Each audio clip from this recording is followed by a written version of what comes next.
Dulu ada seorang anak muda yang sering sholat subuh berjamaah. Anak muda ini setiap subuh berangkat ke masjid. Berangkat ke mushola Al-Qamar setiap subuh.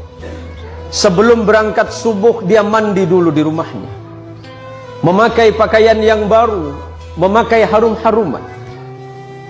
Tiba-tiba di tikungan jalan dia jatuh. Jatuh di tikungan. Apakah dia tidak melanjutkan perjalanan? Dia pulang ke rumahnya, mandi lagi, pakai baju baru lagi, memakai harum-haruman lagi, berangkat lagi ke masjid. Untuk kedua kalinya anak muda ini terjatuh di tempat yang sama. Apakah anak muda ini putus asa? Tidak. Anak muda ini balik lagi ke rumahnya. Dia berganti pakaian baru, mandi, berpakaian baru, dan pakai harum-haruman lagi. Dan ketiga kalinya dia berada di tikungan jalan di tempat dia jatuh semula, dari pertama dan kedua kali, tiba-tiba ada orang tua yang sedang memegang lampu. Orang tua ini bertanya kepada anak muda ini, "Wahai anak muda, kamu mau kemana?"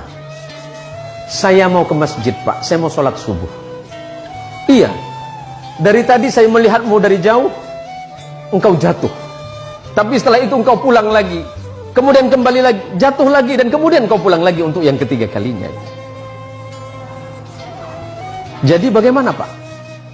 Takutnya kamu jatuh, saya antarkan kamu ke masjid." Diantarkan oleh orang tua ini pakai lampu tadi. Sesampainya di depan masjid, sesampainya di depan mushola Al-Qamar, anggap Al-Qamar. Sesampai di depan mushola, orang ini bertanya, "Anak muda, apakah kamu masih mau sholat?" "Iya, Pak."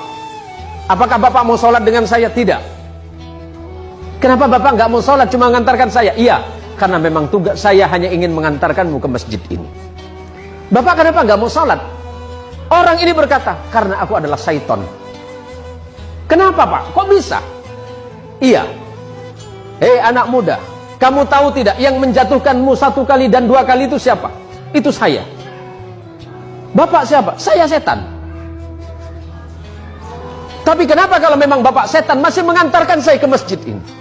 Apa jawaban setan? "Nak muda, ketika engkau tadi berangkat dari rumahmu dan aku jatuhkan di tikungan itu dengan harapan agar engkau tidak datang ke masjid, agar engkau tidak sholat berjamaah. Tapi ketika engkau pulang ke rumahmu, pada saat itu Allah mengampuni dosa kedua orang tuamu. Orang tuamu yang sedang berada di alam kubur, Allah ampunkan dosanya karena sebab engkau yang datang ke masjid."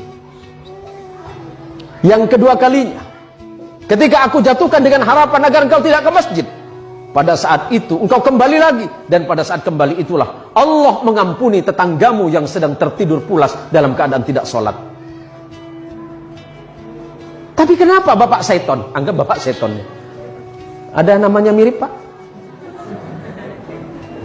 "Ya kenapa Bapak mengantarkan saya ke masjid?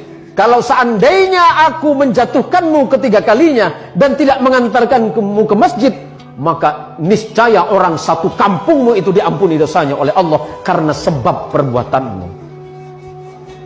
Masya Allah, anak muda yang datang ke masjid, anak muda yang datang ke mushola, apalagi kemudian datang ke mushola sebelum waktunya sholat, dia memperdengarkan adhannya, orang lain kemudian terbangun. Pada saat itulah Allah merasa sedang jatuh cinta kepadamu, wahai anak muda. Kalau Allah sedang jatuh cinta kepadamu, anak muda, apapun yang kau minta, Allah merasa